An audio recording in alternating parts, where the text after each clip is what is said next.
Desde la ciudad de Cartagena, de Indias, les habla el doctor Juan Luis Conrado.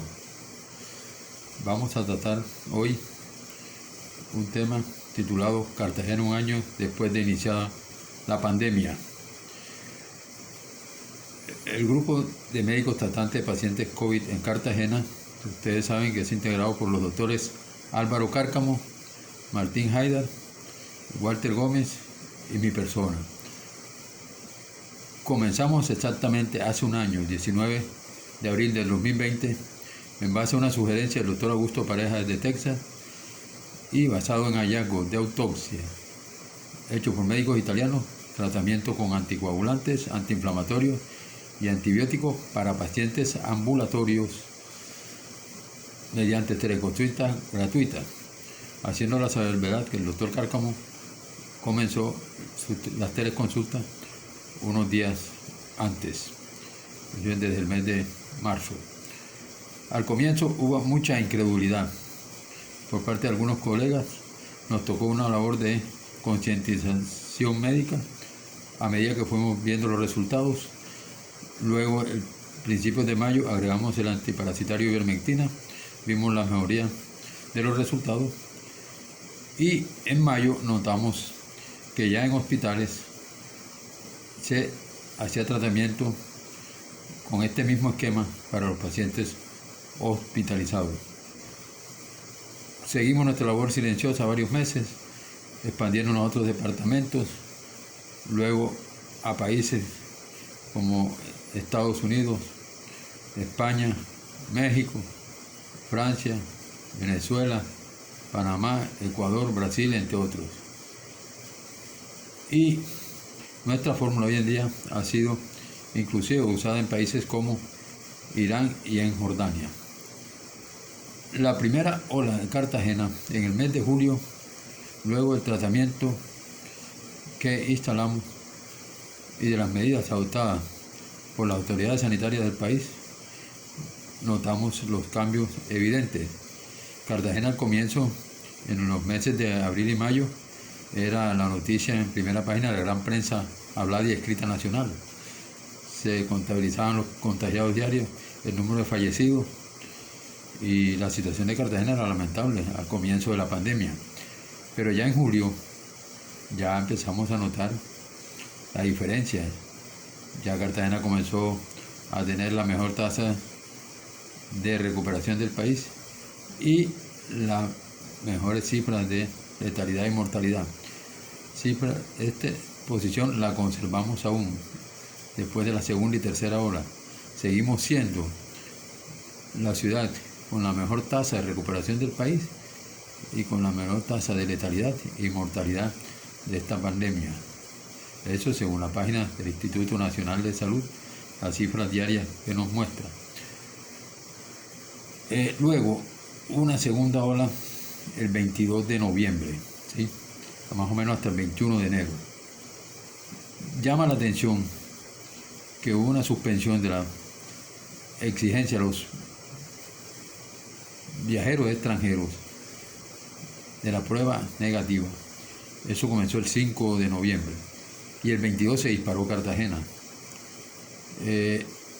Esta es una observación que nos hizo un analista de datos que nos ha colaborado mucho, el señor Juan José Yamié, y viendo la proximidad de la segunda ola y la poca diferencia de tiempo entre el inicio en Europa y Cartagena, y una de las conclusiones fue que después de haber suspendido la prueba se disparó Cartagena. ¿Qué pensamos? Que la cepa británica entró a Cartagena desde esa época, noviembre, diciembre y enero, ¿sí? Cuando tuvimos una segunda ola. Claro que eso no somos autoridad para afirmarlo, es la percepción que tenemos por el comportamiento de los pacientes, ¿sí? Una ola mucho más agresiva.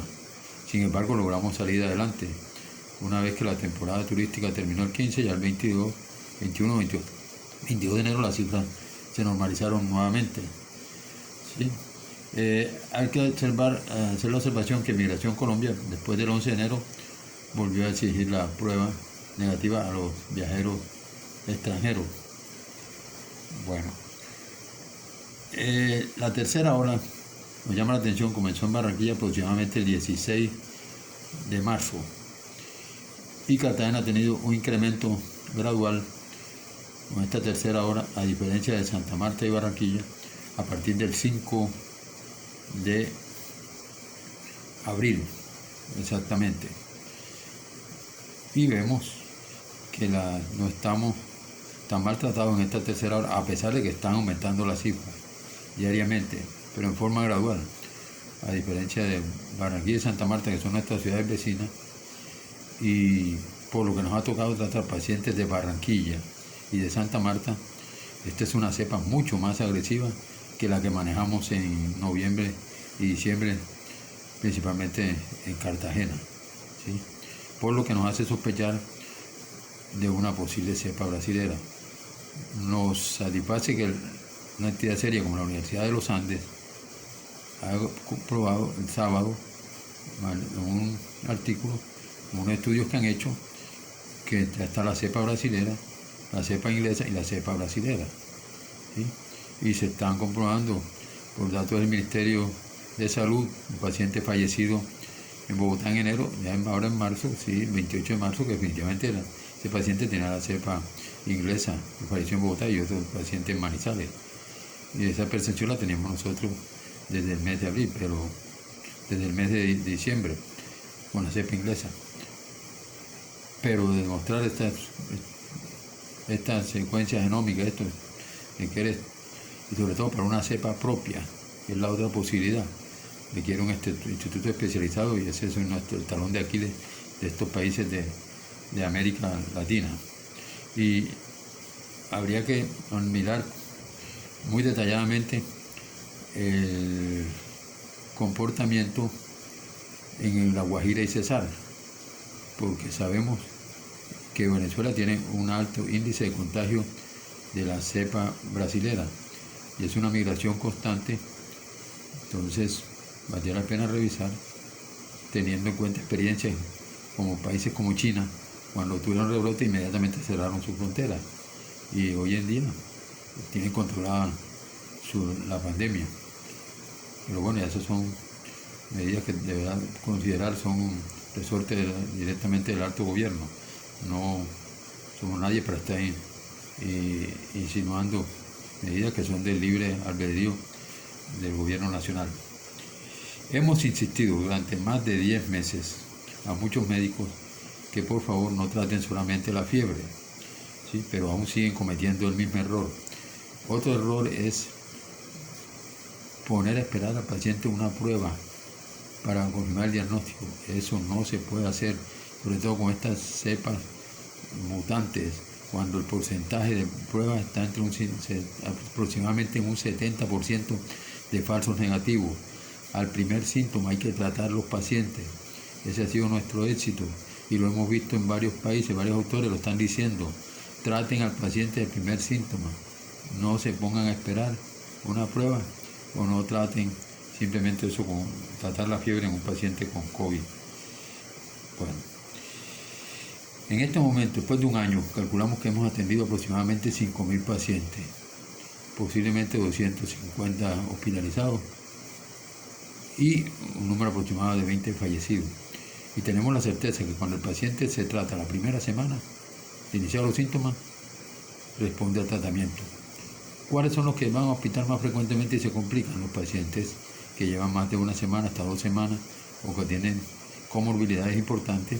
Generalmente le hemos empezado el tratamiento y ha habido que hospitalizarlo. Nuestro tratamiento creo que cada día gana más credibilidad, y sobre todo en países del extranjero, y lo vemos más que todo en Estados Unidos, que es donde más nos llaman en este momento, después de un año.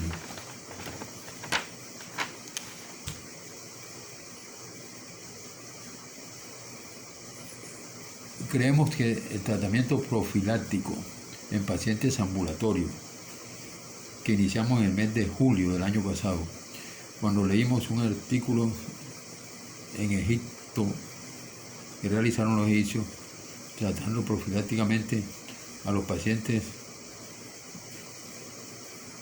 que no tenían COVID y les dio resultado, seguimos el mismo ejemplo. Nosotros no hemos inventado nada, simplemente hemos copiado primero los consejos de las dos parejas, luego para los pacientes sintomáticos, y le agregamos al antiparasitario, y luego con los pacientes ambulatorios hicimos el tratamiento en base a la experiencia que se hizo en Egipto. Eso ha sido todo, ¿sí?